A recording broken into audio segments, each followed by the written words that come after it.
नमस्कार। प्रस्तुत है आज का चिंतन। इच्छाओं आकांक्षाओं की भांति मन संस्थान से पैदा होने वाली तीसरी विशेषता है कल्पनाओं का आविर्भाव। विचारना और तर्क की तरह यह एक मन शक्ति धारा है जिसके सही दिशा में नियोजन और सदुपयोग द्वारा महत्वपूर्ण सफलताएं अर्जित की जा सकती हैं। अन्य शारीरिक, मानसिक, बौद्धिक और आत्मिक विशेषताओं की भांति यह क्षमता मनुष्य मात्र को प्राप्त है, पर कोई ही कल्पना शक्ति का महत्व समझते और उससे लाभ उठा पाते हैं। अन्यथा अधिकांश व्यक्तियों की कल्पनाएं अस्त व्यस्त बनी रहती हैं और कोई विशेष प्रयोजन नहीं पूरा कर पाती। वैचारिक क्षेत्र में आने और क्रिया में परिवर्तित होने के पूर्व कोई भी महत्वपूर्ण विचार सर्वप्रथम कल्पना क्षेत्र में ही उमड़ते घुमड़ते हैं तथा कालांतर में उपयोगी दिशा मिल जाने पर चमत्कारी परिणाम प्रस्तुत करते हैं। संसार भर में अब तक जितने भी आविष्कार अनुसंधान हुए हैं वे सर्वप्रथम कल्पना क्षेत्र में ही अवतरित हुए। विचारों के रूप में अंकुरित, पल्लवित, पुष्पित होकर क्रिया का संबल पाकर उपलब्धियों के रूप में फलित होते चले गए। कुशल माली और चतुर किसान की भांति कल्पनाओं की भी खेती करनी पड़ती है। माली उद्यान में उग आए झाड़ झंकाड़ को काट छांट करता और उपयोगी पौधों में खाद पानी देने की व्यवस्था जुटाता है। कृषक को भी खाद पानी देने, निराई गुड़ाई आदि की प्रक्रिया अपनानी होती है। दोनों यह क्रम न अपनाए तो बीजांकुरित पौधों को बढ़ने, फूलने और फलने का अवसर न मिल सकेगा। मन क्षेत्र में भी कितनी ही प्रकार की उपयोगी अनुपयोगी कल्पनाएं घूमती रहती हैं। यह चुनाव मनुष्य को स्वयं ठीक कृषक और माली के भांति करना होता है कि कल्पनाओं में से कौन सी व्यावहारिक है और कौन सी अव्यावहारिक, किसको पोषण देना चाहिए और कौन निरस्त करने योग्य है। उपयोगी का चुनाव और परिपोषण ही चमत्कारी परिणाम प्रस्तुत करता है। इस कला के अभाव में अधिकांश व्यक्ति कल्पना शक्ति का लाभ नहीं उठा पाते और महत्वपूर्ण उपलब्धियों से वंचित रह जाते हैं। सजीव कल्पना का अर्थ है मन में चलने वाली अनेक कल्पनाओं में से उनका ही चयन करना जो अपनी परिस्थितियों से तालमेल खाते हों। हवाई कल्पना करने से कोई बात नहीं बनती, उल्टे अपनी क्षमता नष्ट होती, अव्यावहारिक होने और साकार न हो सकने के कारण निराशा और खीज उत्पन्न करती है। अस्तु कौन सी कल्पना साकार करने योग्य है, इसके लिए अपनी क्षमता और शक्ति स्थिति पर भी विचार करना आवश्यक है। अशिक्षित व्यक्ति डॉक्टर बनने, इंजीनियर का पद संभालने अथवा सरकारी क्षेत्र में महत्वपूर्ण पद हासिल करने की हवाई कल्पना करता रहे तो उपहास का ही पात्र बनेगा। शरीर निर्माण की निर्धारित आयु बीत जाने के बाद कोई बलिष्ठता में विश्व चैंपियन बनने का ख्वाब देखता रहे तो कभी यह कल्पना साकार नहीं हो पाती। अतएव कल्पना के चयन के साथ यह विचार करना भी जरूरी है कि उसे व्यावहारिकता के धरातल पर उतार सकना संभव है अथवा नहीं। अधिकांश व्यक्ति जीवन पर्यंत जैसी तैसी गई गुजरी स्थिति में इसलिए पड़े रहते हैं, अपने लिए उपयोगी कल्पनाओं का चयन नहीं करते और अनुपयोगी अव्यावहारिक कल्पनाओं के किले बांधे रहते हैं।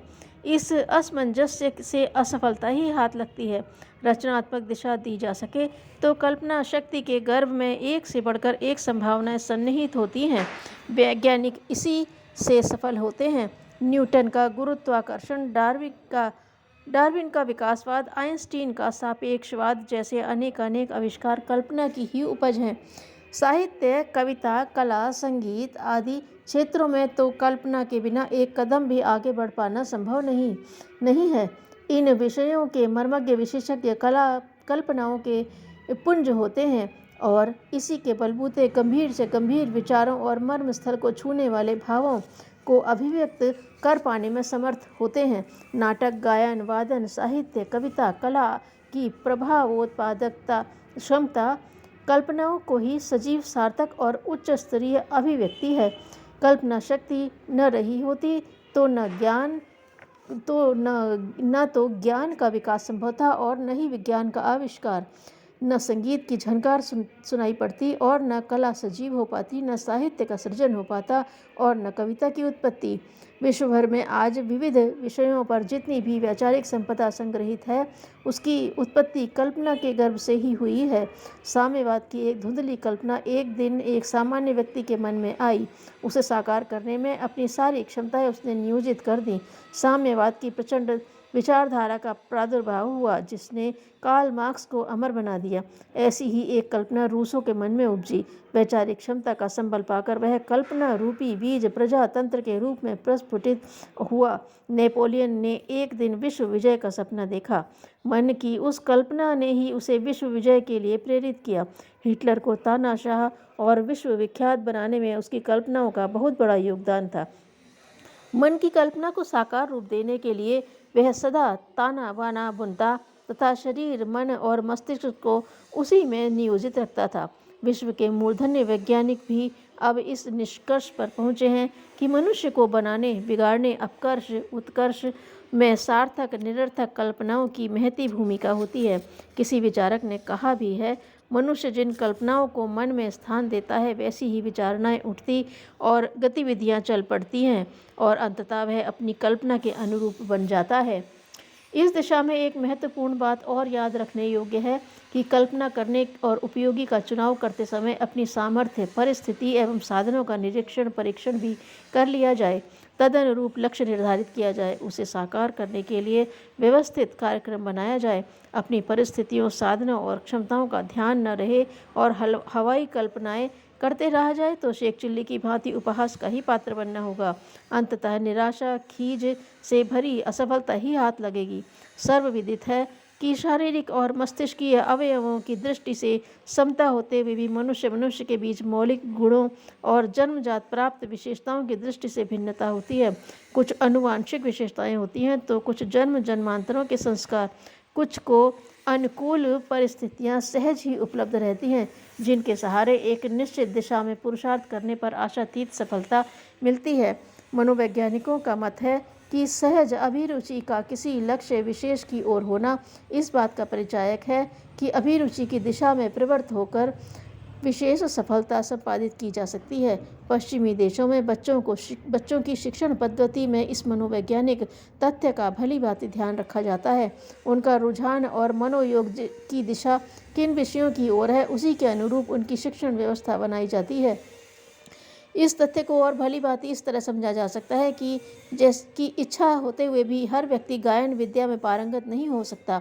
यह तभी संभव है जब कंठ मधुर हो, पर यह विशेषता अभ्यास द्वारा नहीं जन्मजात प्राप्त होती है। कंठ मधुर न होते हुए भी कोई तानसेन बनने की कल्पना करता रहे तो इस दिशा में प्रयत्न करते हुए भी असफलता ही हाथ लगेगी। विकलांगता से ग्रसित व्यक्ति गामा पहलवान बनने की कल्पना करे तो प्रयास करते हुए भी असफल ही रहेगा। पूंजी न होते हुए भी बड़ा उद्योग करने और लाभ कमाने की कल्पना अव्यावहारिक ही कही जाएगी। चांद और सितारों पर सैर करने की कल्पना लुभावनी और मनोरंजक हो सकती है, पर उसके लिए साधन और अभीष्ट योग्यता न हो तो वह कभी पूरी नहीं हो सकती।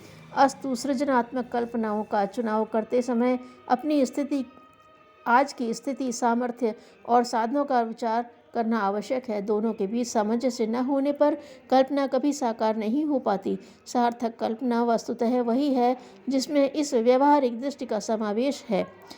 कवि, कलाकार एवं साहित्यकार जैसे प्रतिभाएं भी अपने साथ अभीष्ट तरह की विशेषता के बीज लेकर पैदा होते हैं।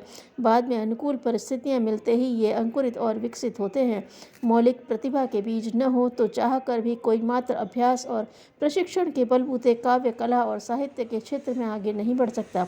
किसी भी क्षेत्र में असफलता हाथ लगने का एक प्रमुख कारण यही होता है कि कल्पना के साथ व्यवहारिक दृष्टि नहीं रहती।